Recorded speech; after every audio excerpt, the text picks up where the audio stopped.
Sekeras apapun lo nolak gue, kalau gue beneran jodoh lo bisa apa?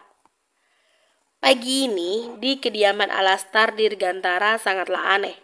Tidak seperti biasanya, keempat pria yang selalu mengeluarkan candaan atau memberikan perintah pada Aileen untuk selalu makan, banyak terdiam sampai sarapan pagi pun dilalui dengan penuh keheningan. Baik Hera maupun Aileen benar-benar heran, sampai akhirnya Aileen sendiri yang bertanya pada abangnya yang duduk di sebelahnya. Kebetulan mereka sedang berada di ruang keluarga, tengah berkumpul setelah sarapan pagi. Abang Al, kenapa kalian berempat diam saja sejak tadi dan tidak bersuara? Apa terjadi sesuatu? Kalandra menatap adik kesayangannya lalu mengelus kerudung hitamnya. Hari ini, hari Sabtu, seperti biasa, sekolah Diamond libur, begitupun hari Minggu. Seharusnya Sabtu adalah hari keluarga, tapi keempat pria di keluarganya ini malah melamun terus-menerus. Saka dan Kalandra seharusnya kerja, tapi mereka meliburkan diri di hari Sabtu dan Minggu. Tapi jika di perusahaan sedang ada hal yang mendesak, mereka harus pergi ke kantor. Oh iya, tadi waktu subuh Bunda siram tanaman di depan rumah, terus nggak sengaja lihat anak laki-laki yang seumuran kalian bertiga yang sedang lari di sekitar komplek ini. Bunda yang penasaran bertanya pada laki-laki itu, namanya Kaivandra. Dia tinggal di sebelah rumah kita. Sudah lama sekali ya rumah itu kosong dan akhirnya ada yang tinggal di sana. Perkataan Hera membuat mereka berempat kembali pusing dan dengan kompak memijat keningnya karena tadi malam Gala benar-benar membuat mereka terkejut luar biasa. Kalian ini kenapa diam? Seharusnya kalian ikut senang karena kita memiliki tetangga baru di sebelah rumah. Kesal Hera membuat mereka berempat bertepuk tangan ikut merasa bahagia. Lebih tepatnya berpura-pura saja. Kalian ini benar-benar... Hera memijat kepalanya benar-benar ikut pusing akan tingkah suami dan anak-anaknya. Oh iya Aileen, bisa kamu antarkan buah-buahan dan kue ini pada tetangga sebelah? Hera mengambil buah-buahan yang ia tanam sendiri bersama anak-anaknya di belakang rumah dan kue brownies yang kemarin ia buat yang masih tersisa satu. Aileen berdiri lalu mengulurkan tangannya namun ditahan oleh ayahnya. Jangan! Yang berteriak bukan ayahnya saja, tapi abang serta kedua kakaknya pun ikut berteriak, membuatnya dan Bunda terkejut. Hera memukul pundak suaminya. Kamu ini kenapa sih mas? Jangan buat aku kesel, karena tingkahmu dan anak-anak yang pagi ini sangat aneh. Jangan lupakan kesabaran Hera hanya setipis tisu untuk menghadapi keluarganya. Saka meremas rambutnya, sangat terlihat jelas dia frustasi. Begitupun ketiga putranya. Baiklah, maafkan mas sayang, biar mas yang mengantarkan kue serta buah-buahan ini pada tetangga kita. Bibir Hera tersenyum seketika dan akhirnya dia mengangguk. Nah, gitu dong. Assalamualaikum. Teriak seseorang yang tiba-tiba datang membawa kopernya mendekati mereka bertuju. Waalaikumsalam, jawab mereka dengan kompak. Wah, kalian kalau mau ngobrol suka nggak ngajak-ngajak Carly? Seru Carlista yang baru saja datang memasang wajah cemberutnya. Masya Allah, Carly, akhirnya kamu pulang. Hera berdiri lalu memeluk erat putrinya. Gimana liburannya? Seru banget Bunda, itu ada Mas Guntur yang jemput aku untuk pulang. Carlista menunjuk ke arah Guntur yang berjalan mendekat lalu tersenyum lebar menyalimi ibu dari calon istrinya. Bagaimana kabarmu nak Guntur? Tanya Hera tersenyum lalu mengelus punggung calon menantunya. Alhamdulillah baik Bunda. Pria yang memakai baju rapi itu mendekati ayah calon mertuanya dan juga kakak serta adik iparnya. Bagaimana kabar ayah? Baik, jawab Saka datar seadanya. Kalau kalian bertiga, baik Kak Guntur. Yang menjawab hanya Alan seorang saja. Kalian mau pergi kemana nih? Sepertinya mau keluar. Oh, Mas Saka akan pergi ke tetangga sebelah, mau kasih kue dan buah-buahan, saut Hera. Guntur mengangguk lalu tatapannya menatap perempuan yang memakai cadar hitam tengah duduk sambil mengupas apel. Ai, bagaimana kabarmu? Aileen mendongak lalu menatap sekilas calon kakak iparnya.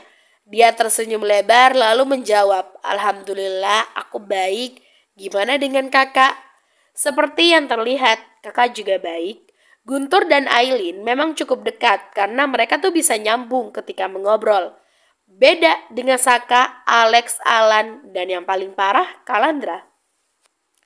Tak mudah sebenarnya Guntur bisa di posisi seperti ini. Ada butuh perjuangan yang sangat besar untuk mendapatkan putri pertama Alastar Dirgantara ini. 1 tahun yang lalu, ia harus mengikuti seleksi ketat 1 hari 1 malam oleh keempat pria di rumah ini seperti di militer. Fisik dan mentalnya benar-benar diuji. Memang, keluarga ini bisa dikatakan sangat amat ketat memilih calon suami untuk Karlista. Guntur tidak tahu siapa nanti laki-laki yang bernasib sama dengannya. Atau lebih parah untuk mendapatkan Aileen. Aileen adalah princess yang amat mereka sayangi. Pasti laki-laki itu tidak akan mudah mendapatkan Aileen begitu saja. Kalian mau ngobrol saja, saya akan pergi ke rumah sebelah. Ucap Saka berjalan pergi keluar diikuti oleh Alex dan Kalandra. Sedangkan Alan, dia masih memakan buah apel yang dikupas oleh Aileen dengan tidak tahu dirinya. Untung aja, Aileen memiliki kesabaran yang lumayan kuat di antara keluarganya. "Bunda, memangnya di sebelah rumah kita ada yang nempatin?" tanya Karlista dibalas anggukan dari Hera. "Aku izin pergi ke belakang rumah mau petik buah apel lagi," ucap Aileen berdiri.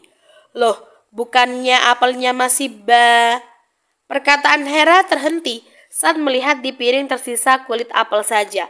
Pelakunya siapa lagi kalau bukan Alan yang menghabiskan apelnya? Keluarga ini memang sangat menyukai apel, apalagi Aileen dan Alan. "Kalau gitu pergilah, tapi hati-hati ya sayang. Alan, bantu adikmu juga untuk memetik buah apel." "Wah, nggak bisa bunda. Alan mau izin buang air kecil dulu." Alan berlari terburu-buru ke toilet. Dia sejak tadi tahan untuk tidak buang air kecil, tapi semakin lama ditahan, maka semakin ingin dikeluarkan. "Kalau gitu, Nak Guntur tolong bantu Aileen petik buah apel, bisa?" pinta Hera. Dia tidak mau putrinya sendirian ke taman belakang, sedangkan dirinya akan menyajikan makanan untuk Guntur. "Bisa bunda." "Carly mau pergi ke kamar mandi dulu, mau mandi," ucap Karlista yang mengambil kopernya, lalu pergi naik lift menuju kamarnya. Aileen mengambil keranjang untuk menyimpan apel nanti, lalu berjalan ke taman belakang bersama Guntur, sedangkan Hera pergi ke dapur. Sementara di tempat Saka dan kedua putranya yang mengikutinya, mereka bertiga dengan baju rumahan berjalan ke rumah yang bersebelahan dengan rumah mereka. Rumah bercat putih dengan gerbang yang terbuka yang memperlihatkan ada 4 orang yang tengah duduk bersantai di halaman. Saka dengan tidak sopannya berjalan masuk tanpa permisi. "Hei, tetangga sebelah, di mana orang tua kalian?" tanyanya tiba-tiba. Kaivandra, Rafaelo, Ganta dan juga Xavier yang sedang berbaring di rerumputan sontak bangkit lalu menatap pria parubaya yang sangat bugar dan sangat tampan, serta 2 pria di belakangnya yang menatapnya dengan tajam. "Kalian siapa ya?" tanya cowok berambut pirang itu. Dia adalah Xavier. "Kita tetangga sebelah. Kedatangan saya ke sini untuk kasih ini pada kedua orang tua kalian sebagai ungkapan silaturahmi." Kedua mata Rafaelo berbinar. Dia mengambil kue di tangan Saka lalu memakannya. Mereka bertiga melotot. "Hei anak muda, tidak tahu sopan santun ya kamu?" teriak Saka membuat Rafaelo mendelik. "Sopan santun apa? Ini dikasih, bukan maling. Lagi pula seharusnya kalian sadar diri. Yang nggak tahu sopan santun itu kalian yang main masuk-masuk aja." "Diam, Raf, jangan memperumit keadaan," perintah Ganta. Sedangkan Kalandra yang menatap sekitar lalu tatapannya jatuh menatap Kaivandra. "Di mana 1 orang lagi?" "Siapa?" Kaivandra malah bertanya. "Galaksi. Dia tinggal di sini juga kan?" Tidak mungkin tadi malam Gala berbohong sampai-sampai dia tidak bisa tidur karena laki-laki itu tinggal di sebelah rumahnya. "Dia sedang ngepet," saut Xavier. "Yaelah, kalian kenapa serius banget? Gue bercanda." "Gala ada di dalam, lagi mandi, memangnya kenapa?" ujar Ganta ikut berbicara lagi. Bilang sama teman kalian itu ataupun kakak kalian itu jangan deket-deket sama princess kami lagi. Walaupun dia udah nolong princess 3 kali, tapi kami tidak akan buat dia dekat dengan princess kami. Kalau tidak, dia akan benar-benar hidup seperti di neraka. Peringat Kalandra serius. Keempatnya mengangguk dengan santai. Nanti kami sampaikan. Terima kasih untuk kue dan buah-buahannya. Ucap Kaivandra tersenyum singkat. Seharusnya kita juga kasih bingkisan ke tetangga kita ini. Rafaelo mengambil buah apel di keranjang lalu memberikannya pada pria parubaya itu. Diterima, gak usah malu-malu. Saka mendelik, itu buah apel yang tadi Rafaelo rebut dari tangannya. Dan sekarang dia malah memberikan padanya. Sementara di posisi Gala, benar apa yang dikatakan oleh Xavier. Gala memang sedang mandi dan sekarang sudah selesai. Dia berjalan keluar dari kamarnya setelah memakai baju dan celana pendek menuju suara yang sangat ribut di luar sana. Ada apa ribut-ribut? Tanyanya. Alisnya mengernyit melihat ketiga makhluk yang tadi malam terkena mental olehnya. Saka yang melihat Gala pun berjalan mendekat lalu tatapan tajam dia layangkan pada Gala. Jelaskan kenapa kamu bisa memiliki rumah ini. Kamu memiliki tujuan terselubung kan untuk mendekati putri saya? Gala dengan polosnya mengangguk. Alex maju lalu berniat akan menarik kerah baju Gala, tapi segera ditahan oleh Kaivandra. Jangan macam-macam sama Gala. Cih, ternyata lo cupu juga Gala. Ledek Alex karena teman-temannya itu malah melindungi Gala. Gue gak akan membiarkan lo deket sama princess kami Gala. Walaupun lo teman princess yang pernah menyelamatin princess 3 kali, tapi kita gak mau lo dekat-dekat sama princess. Camkan itu. Peringat dari Alex. Gala menyisir poninya yang masih basah sehabis mandi. Tujuan gue bukan princess, tapi gue beli rumah ini karena tempatnya bagus dan lumayan dekat dengan sekolah daripada rumah gue dulu yang harus menempuh perjalanan 30 menit setiap hari untuk bisa sampai ke sekolah. Sudah jelas Gala berbohong karena tujuan utamanya membeli rumah ini adalah Aileen. Dia ingin berdekatan rumahnya dengan princessnya itu, apalagi keluarganya untuk mengakrabkan dirinya. Dan sudah ia duga, ternyata tidak semudah itu. Dan kebohongan itu hanya diketahui oleh keempat sahabatnya aja. Lo bohong kan? Tanya Kalandra. Kalau kalian gak percaya, ya udah, gue juga gak butuh kepercayaan dari kalian. Sautnya tidak peduli, padahal Gala benar-benar membutuhkan kepercayaan mereka bertiga. Tapi inilah rencananya. Sudahlah, sebaiknya kita pergi. Hari ini hari keluarga kita. Dan kita harus bersenang-senang dengan bunda dan princess. Ujar Alex membuat Saka dan Kalandra mengangguk. Ada masak-masak, pasti boleh nih kita ikutan om. Dengan tak tahu malunya, Rafaelo berkata, mereka bertiga mendelik tidak suka. Sorry ya, ini hanya keluarga saja, wahai anak muda. Gala tidak peduli pada mereka. Dia masuk kembali ke rumahnya untuk mengambil rokok. Pagi ini ia belum merokok dan mulutnya sangat hambar. Dia berjalan ke balkon kamarnya yang sangat kebetulan berseberangan dengan kamar Aileen. Dia sengaja memilih kamar ini karena ingin melihat aktivitas princessnya itu. Tapi ternyata di kamar dengan jendela yang sudah terbuka tidak ada seorang pun di sana. Tatapan tajamnya menatap ke samping. Dia merasakan princessnya ada di belakang rumah. Indra pendengarannya sangat sensitif pada suara sekecil apapun. Dan ia mendengar tawa dari princessnya. Gala akhirnya berjalan ke belakang rumahnya sambil menghirup rokok yang sungguh membuatnya candu. Sesampainya di belakang rumah ada dinding yang lumayan tinggi yang menghalanginya untuk melihat belakang rumah princessnya ini. Dengan banyak akal dalam otaknya, Gala memanjat pohon yang lumayan tinggi. Kedua mata legamnya seketika menajam. Rahangnya mengeras, kenapa bisa Aileen tertawa dengan pria asing? Yang ia ketahui princessnya hanya memiliki 4 pria di rumahnya. Tapi siapa? Pria yang lumayan tampan yang bersama princessnya itu. Lihatlah, tawa dari princessnya sungguh merdu. Tapi tawa itu muncul karena pria asing itu. Siapa pria itu? Apakah dia ingin mati? Jika saja ia tidak berjanji untuk tidak membunuh orang lagi pada Aileen, mungkin ia bisa dengan mudah membunuh pria itu tanpa jejak. Gala adalah pria yang membenci melanggar janjinya. Dengan mudahnya Gala melompat dan sekarang dia berada di belakang rumah princessnya. Dia mengendap-endap dengan sangat pandai lalu bersembunyi di pohon besar yang cukup besar untuk menguping pembicaraan mereka terlebih dahulu. Nanti kalau Kak Guntur udah menjadi bagian dari keluarga kami, tenang aja, dipastikan ayah Bang Al sama kedua kakak kembarku akan jauh lebih terbuka. Sekarang kan Kak Guntur masih status tunangan, jadi masih susah membuat mereka percaya sepenuhnya. Nanti secepatnya kakak akan mengumpulkan banyak uang. Ayah kamu benar-benar gila meminta mahar yang benar-benar membuat kakak pusing. Aileen menatap calon kakak iparnya sekilas. Mahar apa memangnya? Guntur yang tersadar keceplosan pun merapatkan mulutnya membuat Aileen penasaran. Memangnya ayah meminta mahar apa, Kak? Katakan padaku. Yang aku ketahui, mahar apapun terserah kakak yang berikan, asalkan kakak setia. Tapi ternyata diam-diam ayah meminta mahar pada kakak. Jadi katakan, apa maharnya? Terlanjur keceplosan tadi, Guntur akhirnya mengatakan kejujuran yang selama ini hanya dirinya yang tahu. Dan keempat pria di keluarga Aileen lah yang tahu. Waktu kakak dilatih 1 hari 1 malam sama ayah, Bang Al dan kedua kakakmu, syarat terakhir dari ayahmu jika kakak ingin menikah dengan putrinya, kakak harus menghafal 30 juz Al-Quran. Kakak memang sudah melamar, tapi menikahinya belum bisa karena masih proses menghafal, Ai.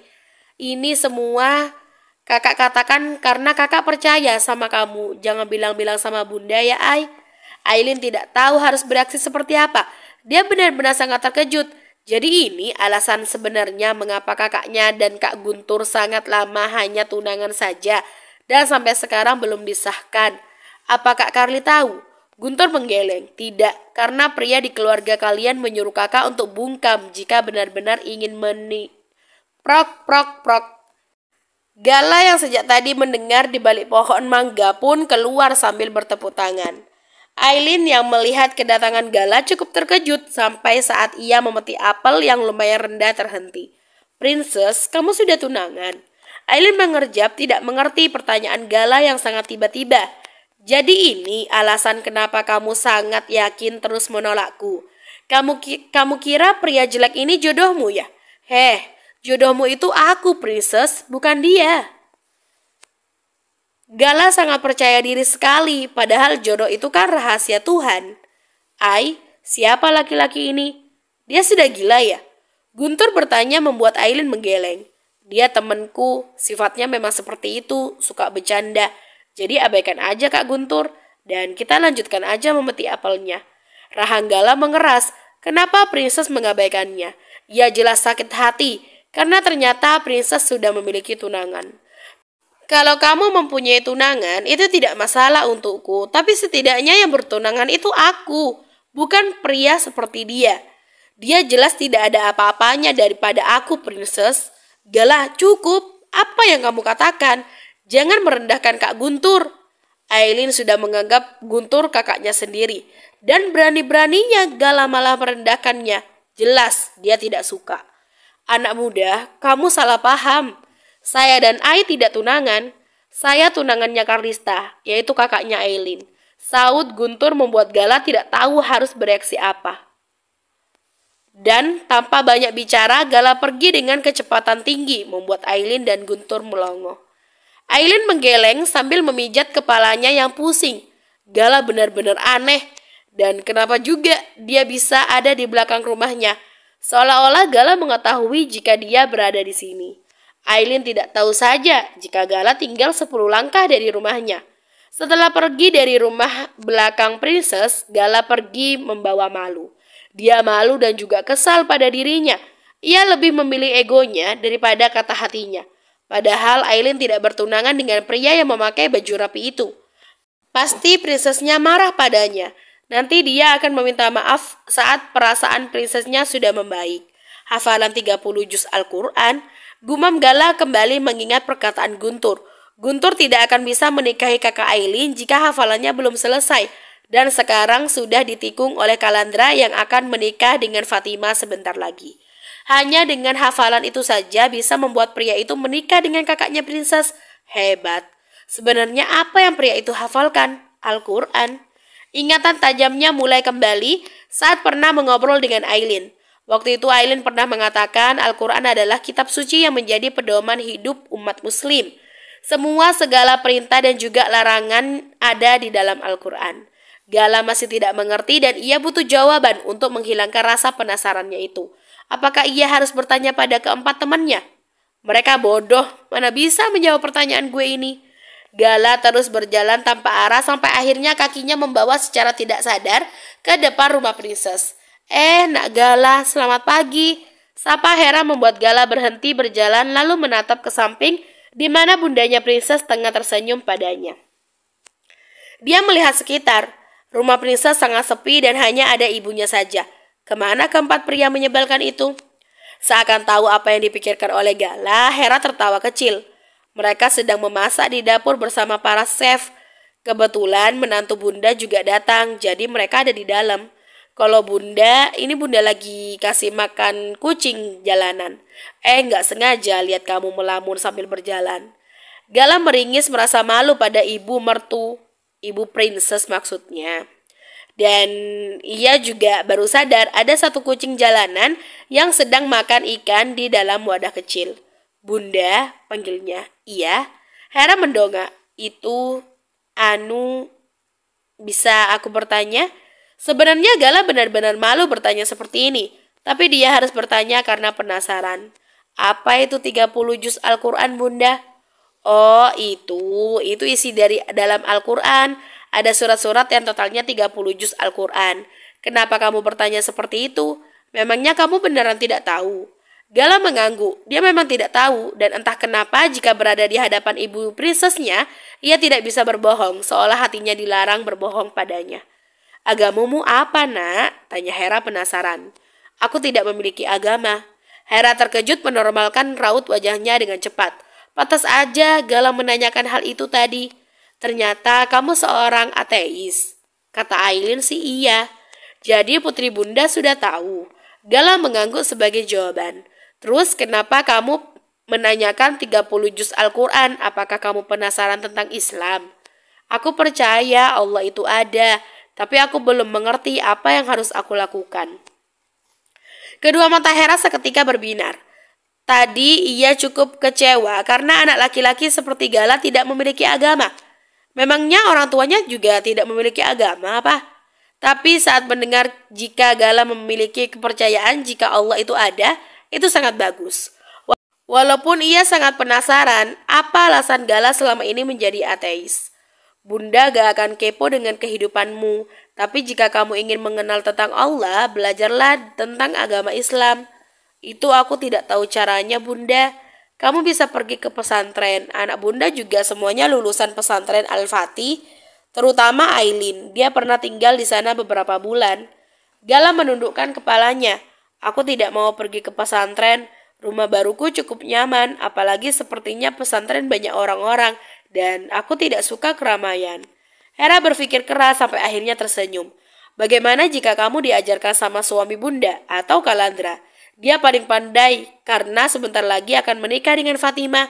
Ilmunya juga cukup untuk mengajarkanmu. Padahal Gala sangat menghindari Saka maupun Kalandra, tapi takdir membawanya pada mereka. Ia tidak tahu harus setuju atau menolak. Namun setelah dipikir-pikir lagi, ini saatnya ia juga mendekatkan diri pada dua monster di keluarga Aileen yang sangat berbahaya, terutama Kalandra. Ya, aku setuju dengan perkataan Bunda. Hera tersenyum dengan lebar. Anggap aja itu ucapan terima kasih Bunda sama kamu karena sudah menolong Aileen 3 kali. Nanti Bunda akan bilang sama suami Bunda dan anak Bunda. Pasti mereka akan setuju. Nanti Bunda akan bilang hari apa aja mereka tidak sibuk. Gala mengangguk lalu pamit karena ia ingin merenungkan sesuatu sendirian. Ia berjalan seorang diri sambil memikirkan apa yang ia lakukan. Kenapa ia seperti ini? Kedua tangannya meremas rambutnya dengan kuat. Entahlah, dia bingung. Ia melakukan hal ini untuk siapa sebenarnya? Apa untuk Aileen? Tidak. Ia melakukannya untuk dirinya sendiri. Kata Aileen, ia akan menemukan kebahagiaan jika benar-benar hatinya dan hidupnya ia serahkan pada Allah. Dan mengenai 30 juz Al-Quran, ia memang berniat ingin mengetahuinya karena Aileen. Guntur sendiri yang mengatakan jika dia bisa menikahi kakaknya Aileen hanya dengan hafalan 30 juz Al-Quran. Dan ia jika menghafal 30 juz Al-Quran, apakah dia bisa menikahi Aileen? Tapi jikapun ia hafal 30 juz Al-Quran nantinya, pasti ayah dari Aileen tidak semudah itu setuju. Apalagi umur mereka tuh sangat muda. Dan alasan paling utama ayah Aileen sangat membencinya, entah kenapa. Walaupun tindakannya tidak menunjukkan dia membencinya. Gala tahu dari sorot matanya, Entah kenapa ia berpikir Saka membencinya, apalagi Kalandra. Apakah ia hanya mendekati Aileen saja? Gala benar-benar bingung dan kepalanya seperti ingin pecah. Saking bingung memikirkan semua ini di saat bersamaan. Gala, Gala. Di saat ia sedang melamun seorang diri sambil berjalan tak menentu arah, tiba-tiba teriakan memanggil namanya dan terdengar di samping kiri dan kanannya. Gala menatap ke samping kirinya, di mana Aileen entah kenapa bisa ada di sana. Terus menatap samping kanannya, di mana Violin tengah membawa 2 kresek merah di kedua tangannya berjalan mendekatinya. Gue beli bubur, yuk kita makan. Perkataan Violin terhenti saat Gala berbalik arah dan berjalan mendekati seorang gadis yang memakai pakaian tertutup, mengingatkannya pada gadis yang pernah ia obati saat di markas. Princess, ada apa memanggilku? Tanya Gala mendekat. Aileen meremas kedua tangannya. Aku akan mengobrol sebentar sama kamu. Iya. Tadi kamu berbicara apa sama Bunda? Di dalam rumah, Bunda meminta sama ayah dan Bang Al untuk mengajarkan kamu tentang Islam. Kamu kan yang meminta Bunda? Sudah aku katakan, kenapa tidak pergi ke pesantren aja, Gala? Kalau kamu diajarkan sama ayahku atau Abang Al, mereka sangat... Tenanglah, Princess. Apa kamu mencebaskanku? Gala diam-diam menutup mulutnya, menahan senyuman yang sialnya tidak bisa ia tahan. Bukan seperti itu. Ayah dan abangku sangat-sangat kejam. Jika dia tidak menyukai seseorang, apalagi kamu, dari mata mereka pun tahu kalau mereka tidak menyukai kamu. Dan kamu malah meminta untuk menjadikan murid mereka berdua. Kamu akan mendapatkan masalah besar. Aku udah nyaranin pergi ke pesantren. Adalah jalan yang tepat jika kamu ingin mengetahui agama Islam. Ingin sekali. Gala mencubit pipi cabi di balik cadar hitam Aileen. Tapi dapat dipastikan ia akan mendapatkan kemarahan. Jadi ia hanya bisa mencubit pipinya sendiri. Gala sudah gila karena Aileen mengkhawatirkannya. Santai aja, ayah kamu dan abang kamu tidak masalah menjadi guruku, Princess. Mereka mau kan? Ya, setelah Bunda menceritakan kamu seorang ateis dan ingin mempelajari tentang Islami, mereka terkejut dan akhirnya mau mengajarkan kamu. Tapi Gala, ayah dan abangku pasti memiliki niat terselubung. Untuk terakhir kalinya pergi saja ke pesantren dan belajar aja di sana. Kalau begitu, aku tidak bisa menolak persetujuan dari ayah dan abangmu. Aku akan tetap menjadi murid mereka. Karena jika pergi ke pesantren, otomatis ia akan jauh kembali dengan Aileen. Sedangkan jika dia berguru dengan ayah Aileen atau abangnya, ia akan sangat dekat dengan Aileen. Sudah jelas, Gala memilih berguru pada ayah dan abangnya Aileen. Gala tidak tahu saja jika Saka dan Kalandra sangatlah licik. Lihat aja, dia pasti akan menyesal karena sudah menolak permintaan Aileen. Padahal Aileen baik pada Gala karena dia sudah menolongnya. Aileen sangat khawatir karena ia sangat tahu betapa menyeramkannya ayah dan juga abangnya. Baik Saka dan Kalandra pun tidak tahu betapa berbahayanya si Gala. Bersambung.